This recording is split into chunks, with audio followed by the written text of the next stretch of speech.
Hi students, this is Vishwa Shah and welcome back to Rasayanam Institute of Biology. આજે આપણે જોવાના છીએ ડીએનએનું સ્વયંજનન. હવે તમને ખબર છે કે સ્વયંજનન એટલે શું? તો એના જેવી જ કોઈ નવી કોપી બનવી એને કહેવાય સ્વયંજનન. જોઈએ તો સામાન્ય રીતે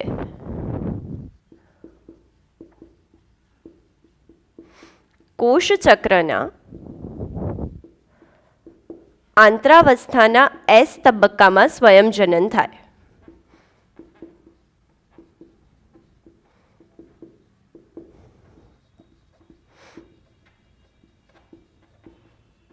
ઓકે, અને એ પણ અર્ધરૂઢિગત રીતે. હવે અર્ધરૂઢિગત સ્વયંજનન એટલે શું એ આપણે સમજવાનું છે. અર્ધરૂઢિગત સ્વયંજનન, અર્ધરૂઢિગત એટલે તમને ખબર છે કે ડીએનએ બેવડી પોલીન્યુક્લિયોટાઇડ શૃંખલા છે, જેમાંથી એક શૃંખલા ટેમ્પલેટ તરીકે વર્તે અને બીજી શૃંખલા એ ટેમ્પલેટ શૃંખલાની પૂરક માહિતી ધરાવતો નવો ડીએનએ બનાવે. તો અર્ધરૂઢિગત સ્વયંજનન એટલે બનતા નવા ડીએનએમાં એક શૃંખલા પિતૃની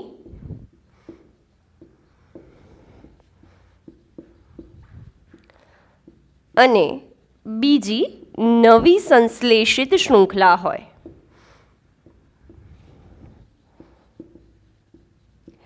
આ પ્રકારના સ્વયંજનનને અર્ધરૂઢિગત સ્વયંજનન કહેવામાં આવે છે. એક શૃંખલા પિતૃની અને બીજી નવી બને.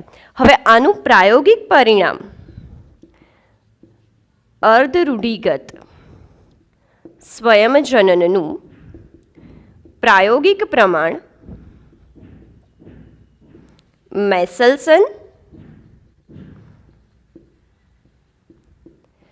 અને સ્ટાલ નામના વૈજ્ઞાનિકે આપ્યું 1958માં. ઓકે, મેથ્યુ મેસેલ્સન અને ફ્રેન્કલિન સ્ટાલ આ બંનેએ ડીએનએનું સ્વયંજનન અર્ધરૂઢિગત છે એવું સાબિત કર્યું. કઈ રીતે જોઈએ તો એમને ઈ કોલાઈને 15NH4Cl ધરાવતા માધ્યમમાં સંવર્ધિત કર્યા. હવે તમને ખબર છે બેટા કે ડીએનએ પાસે શર્કરા છે, નાઇટ્રોજન બેઝ છે, ફોસ્ફેટ છે, એટલે નાઇટ્રોજન બેઝમાં સ્વાભાવિકપણે નાઇટ્રોજન હોવાનું છે. તો હવે માધ્યમમાં 15NH4Cl છે, તો શું થશે કે ડીએનએની બંને શૃંખલા 15N ધરાવે. ઓકે, અને આ કોઈ રેડિયો એક્ટિવ સમસ્થાનિક નથી, ફક્ત 14NH4Cl કરતાં થોડો ભારે નાઇટ્રોજન છે, એટલે એને આપણે ડેન્સિટી ગ્રેડિયન્ટ સેન્ટ્રીફ્યુગેશન વડે અલગ કરી શકીએ છીએ. 15N રેડિયો એક્ટિવ સમસ્થાનિક નથી, જે 14N કરતાં ભારે છે, માટે ડેન્સિટી ગ્રેડિયન્ટ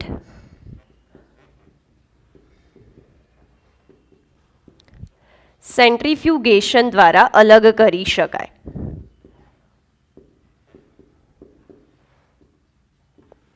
ઓકે, શું થાય બેટા?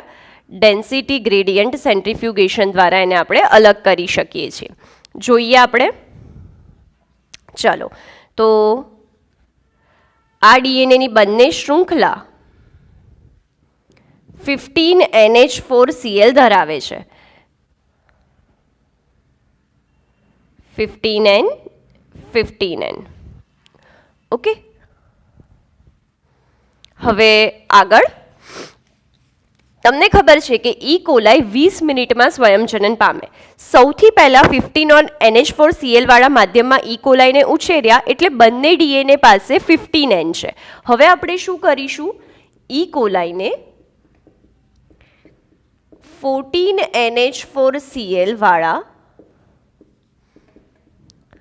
માધ્યમમાં સંવર્ધિત કર્યા. ઓકે, હવે આ પહેલું હતું. હવે આના પછી 20 મિનિટ બાદ આપણે શું કર્યું એ બતાવીએ છીએ.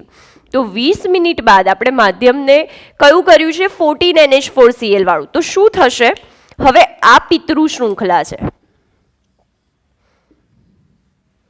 જેની બંને પાસે 15N છે. હવે આ બંને શૃંખલા શું થશે બેટા? છૂટી પડી જશે. 15N. ઓકે, અને જે બનશે નવો ડીએનએ એ સંકર ડીએનએ હશે. મતલબ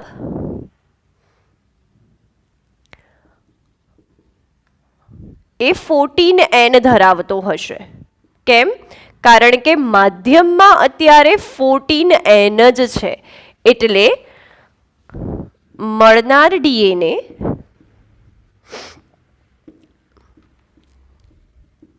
સંકર પ્રકારનો હશે.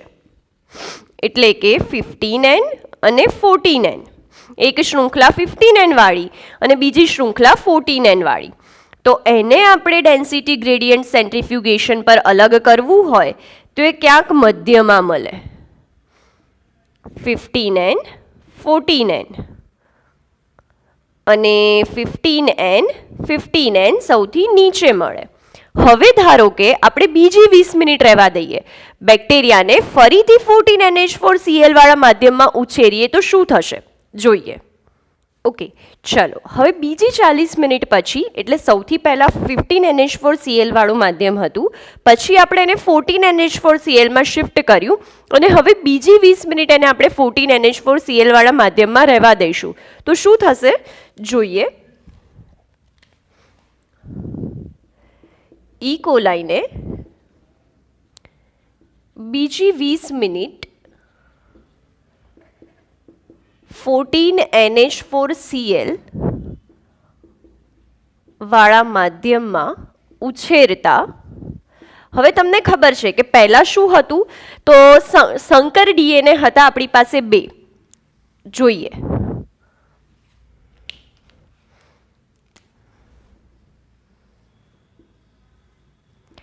એક 15N ધરાવતા હતા અને બીજી શૃંખલા 14N ધરાવતી હતી. ઓકે, હવે શું થશે? એ આ બધી શૃંખલા, ચારે ચાર શૃંખલા છૂટી પડશે. જોઈએ.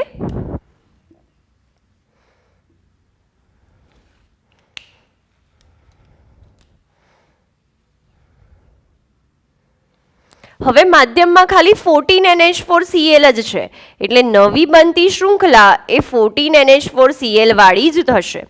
એટલે 15N 14N, આ 14N 15N 14N 14N. એટલે આપણને 1:1 નો રેશિયો મળશે.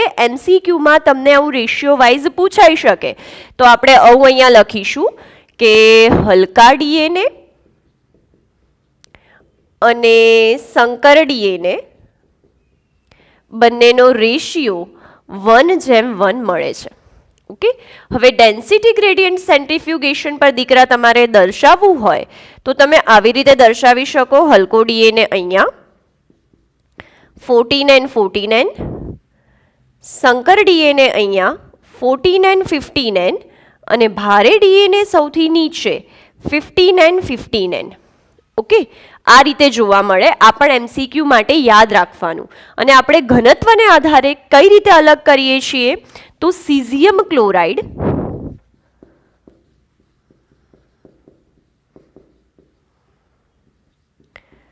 ડેન્સિટી ગ્રેડિયન્ટ સેન્ટ્રીફ્યુગેશન દ્વારા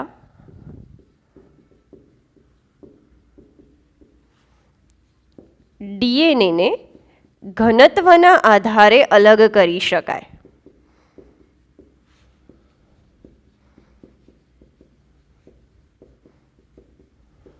ઓકે, આ રીતે આપણે ડીએનએને અલગ કરી શકીએ છીએ.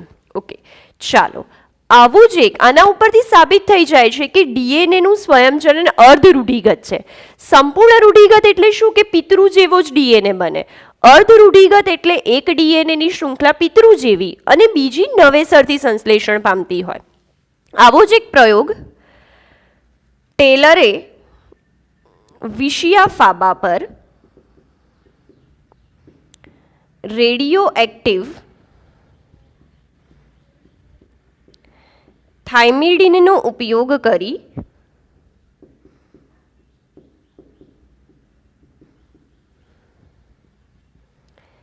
સાબિત કર્યું કે ડીએનએ સ્વયંજનન અર્ધરૂઢિગત છે. એને પણ એવું સાબિત કર્યું કે ડીએનએનું સ્વયંજનન કેવું છે બેટા? અર્ધરૂઢિગત છે. એમસીક્યુ માટે યાદ રાખજો, વૈજ્ઞાનિકનું નામ, શું ઉપયોગ કર્યું છે અને કઈ વનસ્પતિ પર ઉપયોગ કર્યો છે. વિશિયા ફાબા એ બેટા વનસ્પતિ છે. ચાલો હવે જોઈએ આપણે ડીએનએ સ્વયંજનનની ક્રિયાવિધિ.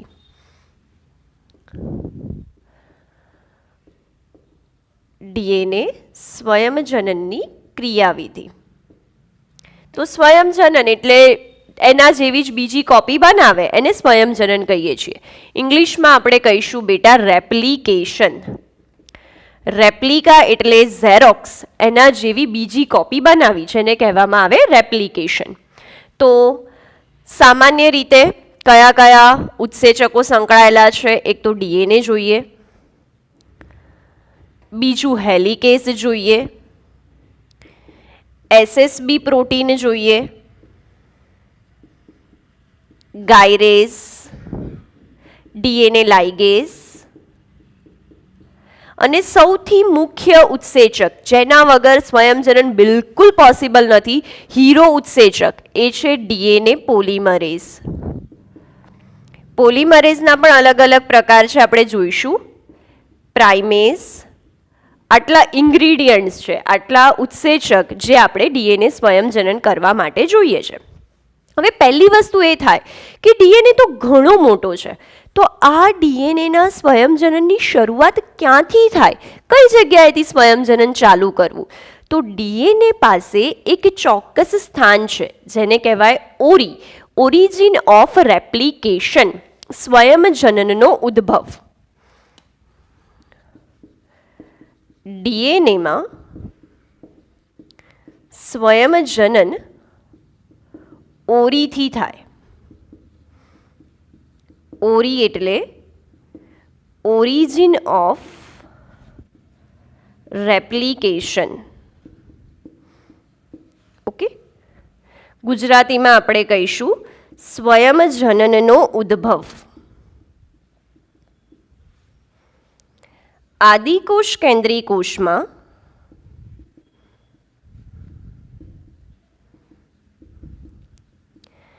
એક જ ઓરી જોવા મળે, એટલે એક જ સ્થાનેથી સ્વયંજનનનો ઉદ્ભવ થાય. જ્યારે સુકોષ કેન્દ્રી કોષમાં એક કરતાં વધારે ઓરી હોય. કેમ? કારણ કે આપણી પાસે નાઇટ્રોજન બેઝ ઘણા બધા છે, ન્યુક્લિયોટાઇડ ઘણા બધા છે. એક જ જગ્યાએથી સ્વયંજનન ચાલુ થશે તો એ 24 કલાકમાં પતશે નહીં. ઓકે, સુકોષ કેન્દ્રીમાં એક કરતાં વધારે ઓરી જોવા મળે. ઓકે, ચાલો હવે આપણે એની પ્રક્રિયા જોઈએ. ઓકે, હવે ઓરીથી સ્વયંજનન ચાલુ તો થઈ ગયું, હવે કેવી રીતે આખો ડીએનએ ખુલશે? હવે જેમ તમને ખબર છે કે ડીએનએની એક શૃંખલા પિતૃ તરીકે વર્તે અને બીજી શૃંખલા એ માહિતી ઉપરથી પૂરક શૃંખલા બનાવે. તો હવે આખું ડીએનએ ખુલશે, જે શક્ય નથી. કેમ? કારણ કે આપણો ડીએનએ 2.2 મીટર લાંબો છે અને કોષ કેન્દ્ર બિચારું 1 માઇક્રોમીટરનું છે. તો એમાં આખું ડીએનએ ખોલવો તો પોસિબલ જ નથી. એટલે સ્વયંજનન દરમિયાન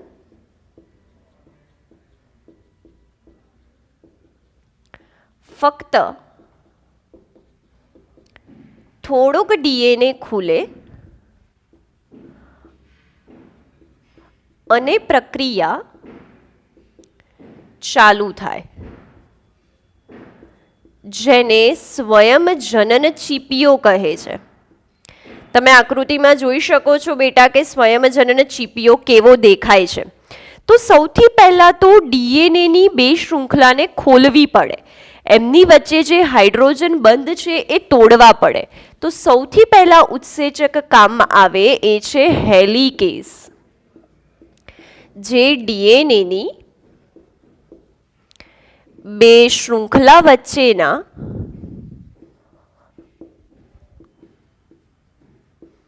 હાઇડ્રોજન બંધ તોડે. ઓકે, એ ડીએનએ ઉપર ફરતો જાય અને થોડા થોડા હાઇડ્રોજન બંધ ખોલી અને ડીએનએની બે શૃંખલાને છૂટી પાડતો જાય.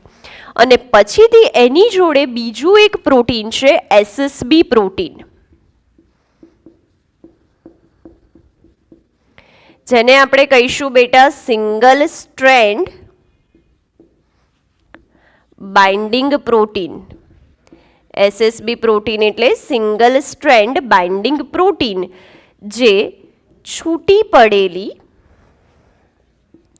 ડીએનએની શૃંખલાને જોડાતી અટકાવે. એ શું કરશે બેટા? જે શૃંખલા છૂટી પડી છે એને જોડાતી અટકાવે. ઓકે,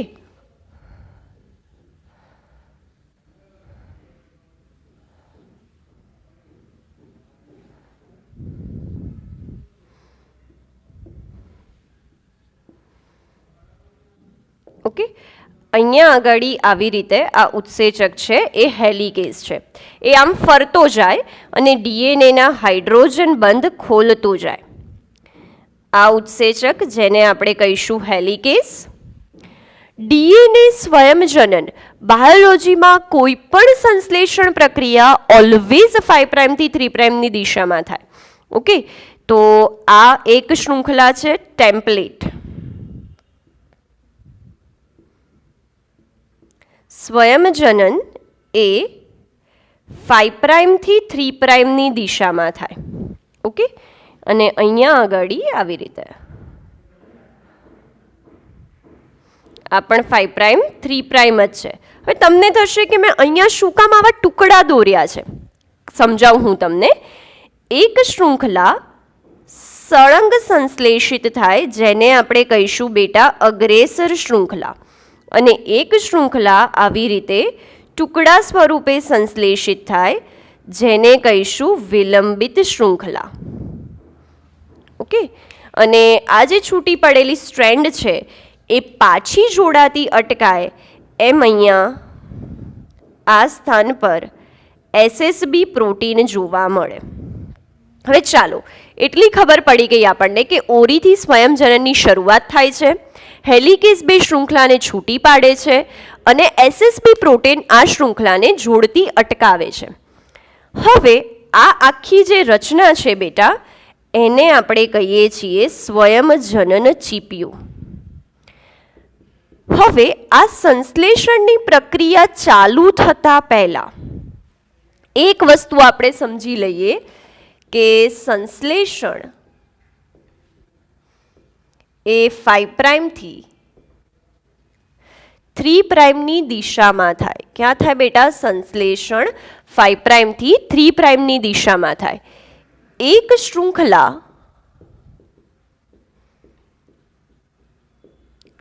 સળંગ સંશ્લેષિત થાય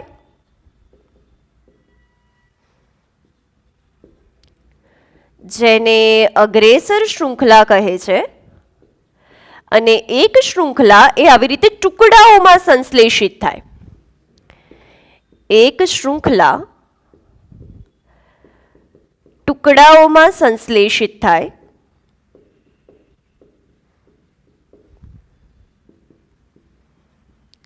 જેને વિલંબિત શૃંખલા કહે છે. જેને શું કહેવાય બેટા? વિલંબિત શૃંખલા કહે છે. ઓકે, અને આ ટુકડાને ઓકાઝાકી ટુકડા કહેવાય. શું કહેવાય બેટા? આ ટુકડાને ઓકાઝાકી ટુકડા કહે છે. હવે આ પ્રક્રિયા થાય છે કેવી રીતે? તો સૌથી પહેલા પ્રાઇમેઝ ઉત્સેચકનું આવવું જરૂરી છે.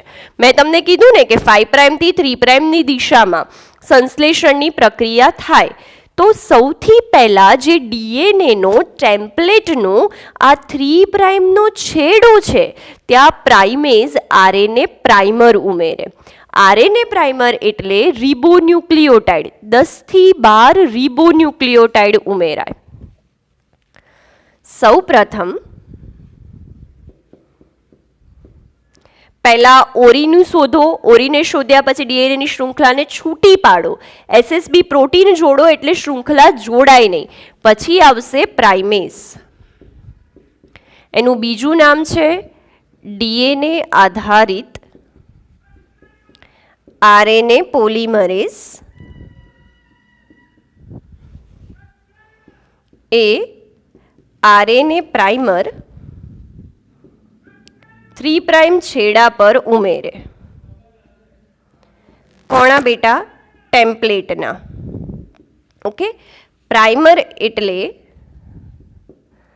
10 થી 12 રિબોન્યુક્લિયોટાઇડ. પ્રાઇમર એટલે શું છે બેટા? 10 થી 12 રિબોન્યુક્લિયોટાઇડ જે 3' છેડા પર ઉમેરાય. જો પ્રાઇમર હોય તો અને તો જ ડીએનએ પોલિમરેઝ ડીઓક્સી રિબોન્યુક્લિયોટાઇડ ઉમેરી શકે, અધરવાઇઝ ના ઉમેરી શકે. એટલે આ પ્રાઇમરનું જોડાવું જરૂરી છે. પછી પ્રાઇમર જોડાઈ ગયા પછી ડીએનએ પોલિમરેઝ એ ટેમ્પલેટની માહિતી પરથી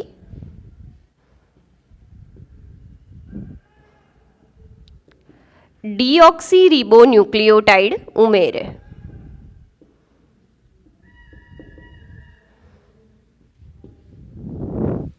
ઓકે, હવે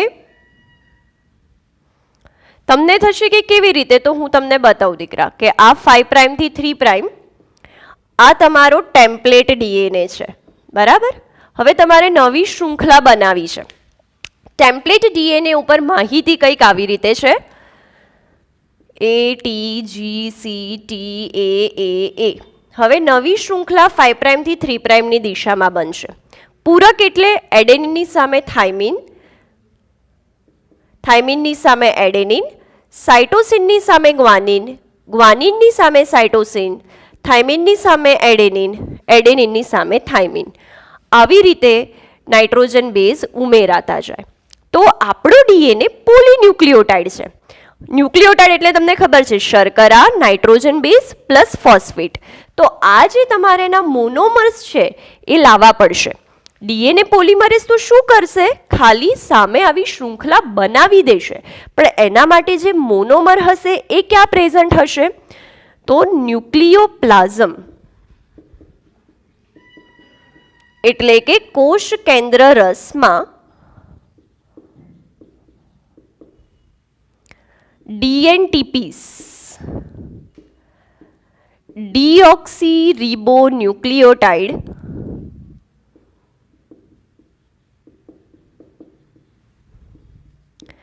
ટ્રાયફોસ્ફેટ હાજર. 4 પ્રકારના હોય બેટા: dGTP deoxy guanosine triphosphate, deoxy adenosine triphosphate, deoxy cytosine triphosphate, deoxy thymidine triphosphate. Okay, આવી રીતે. હવે આ ડીએનટીપીસ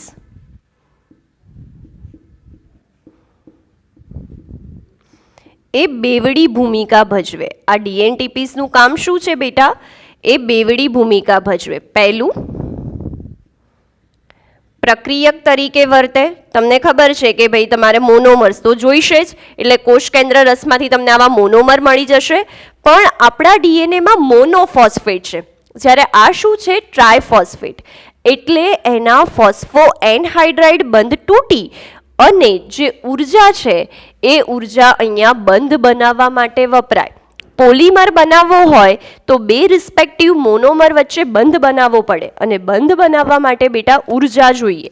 તો આ ડીએનટીપીઝ એ બહુલીકરણ માટે એટલે કે પોલિમરાઇઝેશન માટે ઉર્જા પૂરી પાડે. આ ઉર્જા ફોસ્ફો એનહાઇડ્રાઇડ બંધમાં રહેલી છે, કારણ કે આપણે ખાલી મોનોફોસ્ફેટ જ જોઈએ છે. જ્યારે આ ટ્રાયફોસ્ફેટ છે એટલે 2 વધારાના ફોસ્ફેટ વચ્ચે જે બંધમાં ઉર્જા રહેલી છે એનો ઉપયોગ બહુલીકરણ માટે થશે.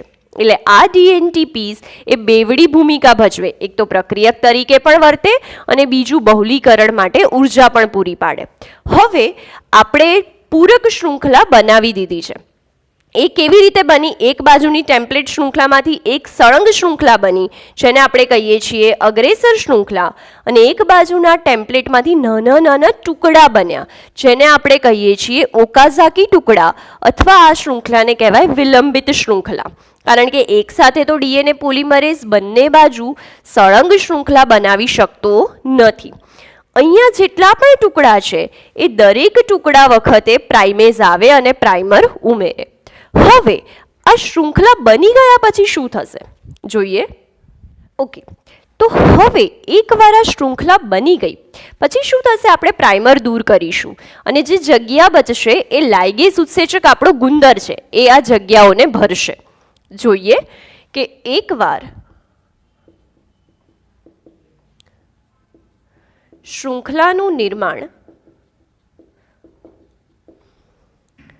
પૂર્ણ થયા બાદ પ્રાઇમર દૂર થાય અને ખાલી પડેલા સ્થાન લાઇગેઝ ઉત્સેચક દ્વારા ભરવામાં આવે.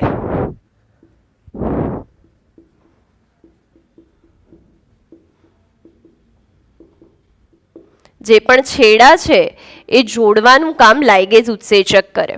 બીજી વસ્તુ કે જે વિલંબિત શૃંખલા છે,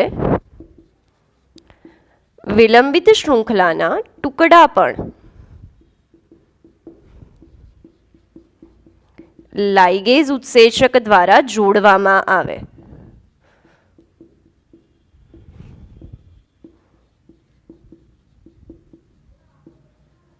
ટૂંકમાં તમારે ઓરી પછી હેલિકેઝ, એસએસબી, પ્રાઇમેઝ, ડીએનએ પોલિમરેઝ, બહુલીકરણ માટે બેટા ડીએનએ પોલિમરેઝ જોઈએ છે. ઓકે, અને પછી લાઇગેઝ. ઓકે, હવે આ ડીએનએ પોલિમરેઝના 3 પ્રકાર છે. ડીએનએ પોલિમરેઝ 3 પ્રકારનું છે. પહેલું ડીએનએ પોલિમરેઝ 1, જેને કોર્નબર્ગના ઉત્સેચક તરીકે પણ ઓળખાય.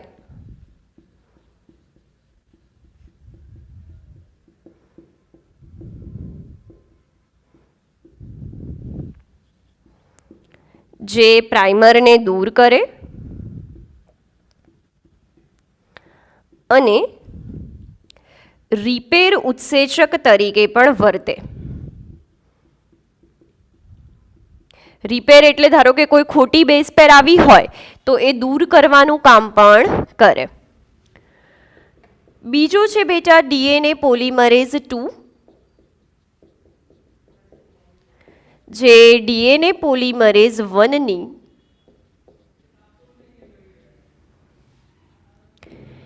ગેરહાજરીમાં રિપેર ઉત્સેચક તરીકે વર્તે.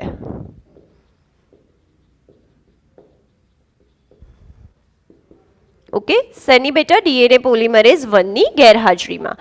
અને ત્રીજું છે ડીએનએ પોલિમરેઝ 3, જે મુખ્ય ઉત્સેચક છે. ડીએનએ પોલિમરેઝ 3 જે મુખ્ય ઉત્સેચક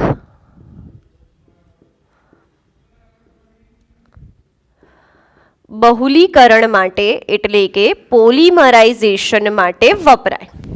ઓકે, સો આ તો તમારે નીટ માટે યાદ રાખવાનું છે, બાકી ટેક્સ્ટબુકમાં આવા કોઈ પ્રકાર આપેલા નથી.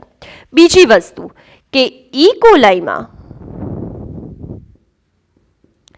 4.6 × 10⁶ બેઝ પેર હાજર અને જેમાં સ્વયંજનનનો દર 2000 બેઝ પેર પ્રતિ સેકન્ડ છે. એટલે ઈ કોલાઈને સ્વયંજનન પૂર્ણ કરવા 18 મિનિટ લાગે. કેટલી બેટા? 18 મિનિટ લાગે છે.